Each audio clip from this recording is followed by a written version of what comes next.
सभी को नमस्कार। एक बार फिर हम हाजिर हैं एक और नई जानकारी की वीडियो लेके। दोस्तों, आज हम आपको जानकारी देने वाले हैं कि मशीन को स्टार्ट करने से पहले क्या क्या चीज़ें चेक करनी चाहिए। ये ऑयल मेंटेनेंस और मशीन के रखरखाव का पार्ट है। तो ये रखरखाव का ज़्यादा पार्ट है जो ऑपरेटर के स्कोप में आता है। तो मशीन स्टार्ट करने से पहले हमें सुबह सुबह क्या क्या चीज़ें ध्यान में रखनी चाहिए। तो हमें मशीन को सुबह स्टार्ट करने से पहले सारे टायरों में, क्योंकि टायर बहुत इम्पोर्टेंट चीज़ है, अगर टायर में हवा कम रहेगी और मशीन में पूरा 4M का माल बना हुआ है तो वो उस पर इम्पैक्ट डालेगी। अगर टायर में हवा प्रॉपर नहीं रहेगी तो आपके रिम बैंड होने का ख़तरा रहता है। रिम बैंड होने के तुरंत बाद आपका टायर भी ख़राब हो जाएगा, ट्यूब भी ख़राब हो जाएगी। तो टायरों में हवा का प्रेशर बहुत महत्वपूर्ण है। तो ये कितना होना चाहिए, मैं SLM 4300 4000 इन सब के लिए बता रहा हूँ। तो देखिए, हमने लोगों ने लिखा भी हुआ है कि इसमें 75 PSI और 5.2 बार प्रेशर होना चाहिए आगे वाले टायरों में।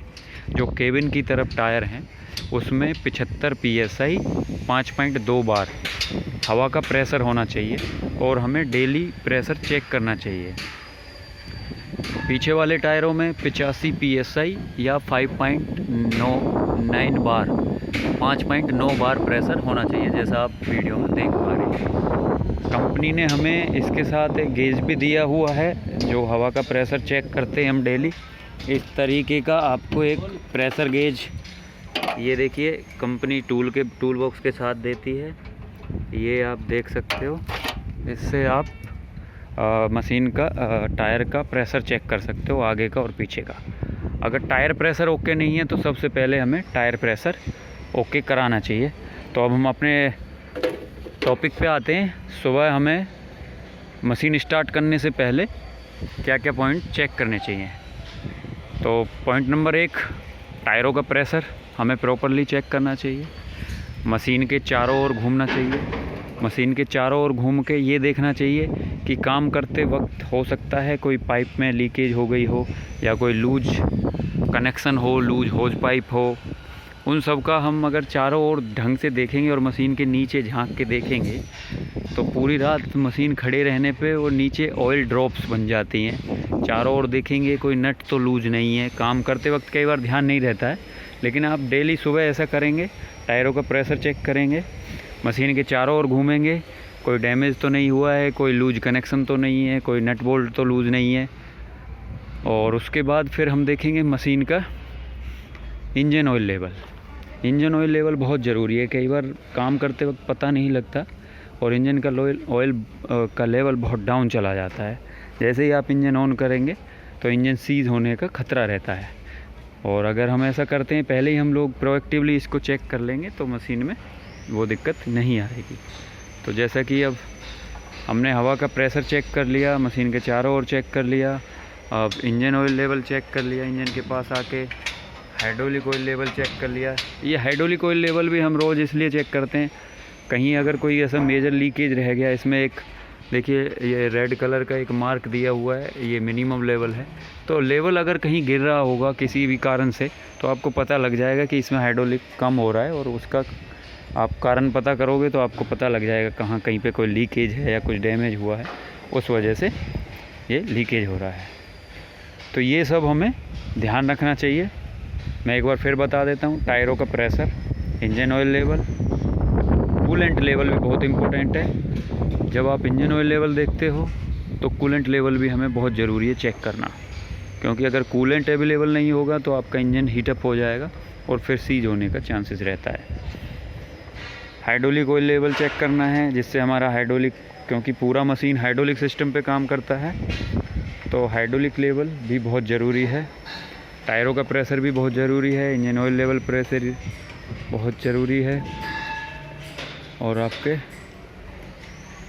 जैसा कि मैंने बताया, सीक्वेंसली हम मशीन को चारों तरफ से देखेंगे, कोई ऑयल लीकेज, कोई डैमेज तो नहीं है। टायरों का प्रेशर चेक करेंगे, इंजन ऑयल लेवल चेक करेंगे, हाइड्रोलिक ऑयल लेवल चेक करेंगे और कूलेंट लेवल चेक करेंगे।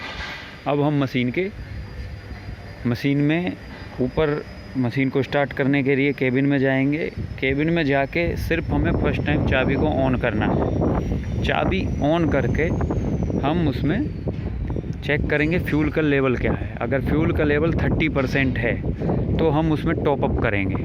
ये चीज़ बहुत इंपॉर्टेंट है। ये किर्लोस्कर भी हमसे कई बार बातचीत में कहा है कि मशीन में मिनिमम 30% उसमें दिखाता है, डिस्प्ले में होता है कि 30% डीजल का लेवल होना चाहिए। आप देखते हो वोल्टेज भी शो होता है। एड ब्लू का भी परसेंटेज आपको 30% के आसपास रखना चाहिए। फ्यूल का भी लेवल 30% के आसपास रखना चाहिए। अगर ये दोनों 30% पे पहुंच गई हैं तो आप दोनों चीज़ें टॉप अप करिए। अब मशीन को अब आप स्टार्ट कर सकते हैं। तो ये सब चीज़ें हमें डेली बेसिस पे ध्यान रखनी है, जिससे कि प्रॉब्लम आने से पहले हम लोगों को पता लग जाए। इसी क्रम में मैं एक चीज़ और जोड़ना चाहूँगा कि हम ग्रीसिंग का टाइमिंग क्या है और ग्रीसिंग कहाँ कहाँ होनी चाहिए। जहाँ भी पिन अवेलेबल है, और बेसिकली ये आप देख रहे हैं ये बकेट लिफ्टिंग की पिन है। जितनी भी बकेट लिफ्टिंग स्ट्रक्चर में जितनी भी पिन है, जो भी आपको दिखाई दे रही है बकेट में, ये देख पा रहे हैं आप, ये वाला पिन है और ये पिन है, और यहाँ पे देखिए ये वाला आप देख पा रहे हैं, ये पिन है, ये पिन है और ये पिन है। ऐसे ही सेम पिन उस साइड भी है। इन सब पिनों को हमें 7 से 8 घंटे के अंतराल के बाद डेली ग्रीसिंग करना चाहिए। अगर हम 7 से 8 घंटे मशीन को चला रहे हैं तो उसको हमें ग्रीस करना चाहिए। और रेगुलर मशीनें 12 घंटे 14 घंटे यूज़ हो रही है तो 2 बार हमें ग्रीसिंग करना चाहिए। ऐसे ही हमें ये अपना ये ड्रम रोलर है, ड्रम रोलर के साथ भी हमें ग्रीसिंग करना चाहिए हर 8 घंटे में। तो इस तरीके से हमें ऑयल ग्रीसिंग का ध्यान रखना है। ऑयल ग्रीसिंग क्यों महत्वपूर्ण है? देखिए, जब मशीन चलती है तो ये स्ट्रक्चर मूवमेंट करता है। आप उदाहरण के तौर पे अगर आप दोनों हाथों को आपस में रब करोगे, मतलब मसलेंगे, तो गर्म हो जाते हैं, हीट पैदा होती है। वो क्यों होती है? घर्षण के कारण। ऐसे ही जहाँ पे पिन और बुश लगे हुए हैं वहाँ भी घर्षण होता है जब मूवमेंट होती है, तो जब ये अप डाउन होती है तो, और घर्षण से हीट पैदा होती है, और हीट से आपका मेटेरियल डैमेज होने का चांसेस रहता है, घिसता है मेटेरियल, हीट होता है, घिसता है, जल्दी टूटने का चांसेस रहता है। तो हम वहाँ पे ग्रीसिंग करते हैं। ग्रीसिंग क्या है?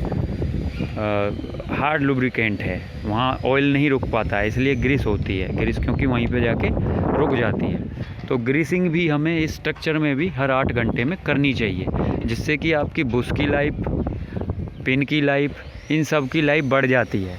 क्योंकि देखो, आप दोनों हाथों में बीच में अगर कोई ऑयल लगा के और दोनों हाथों को घिसोगे, हीट तो पैदा होगी लेकिन उसमें छाला नहीं पड़ेगा हाथ में हीट के कारण, और हीट भी इतनी नहीं डेवलप होगी। तो लुब्रिकेशन रहेगा इससे कंटिन्यू, पिन बुश की लाइफ रहेगी। ये पिन बुश डैमेज नहीं रहेगा तो आपका वेट भी अच्छे से आएगा। जो वेट में एरर आता है 5-10 kg का, वो इसी वजह से आ जाता है, इनमें प्ले हो जाता है बहुत ज़्यादा। तो ये चीज़ें हम लोगों को ध्यान रखनी चाहिए, और आपका वेट स्ट्रक्चर भी बना रहेगा। आप सपोज करो अगर ग्रीसिंग नहीं करते तो ये स्ट्रक्चर जल्दी से घिस जाता है और यहाँ पे प्ले बन जाती है बहुत ज़्यादा, और फिर वो मेन स्ट्रक्चर को, इस स्ट्रक्चर को घिसना शुरू कर देगी, इस स्ट्रक्चर को घिसना शुरू कर देगी। ये जब घिस जाएंगे तो ये स्ट्रक्चर सही से नहीं रहेगा, अनइवन हो जाएगा, आपका वेट सही नहीं रहेगा, इसका अलाइनमेंट बिगड़ना शुरू हो जाएगा। इस सिलेंडर का, ये सिलेंडर अलाइनमेंट में नहीं रहेगा तो ये इस सील को काटना शुरू कर देगा। ये सील कट जाएगी तो लीकेज आनी शुरू हो जाएगी। तो एक दूसरे से जुड़ी हुई हैं सारी चीज़ें। तो मैं आशा करता हूँ इससे थोड़ा नॉलेज मिला होगा, और किसी दिन मौका मिलेगा तो आपको एक बहुत अच्छे से एक वीडियो बना के दूँगा, और इससे भी, इस वीडियो से भी आपको कुछ सीखने को मिलेगा।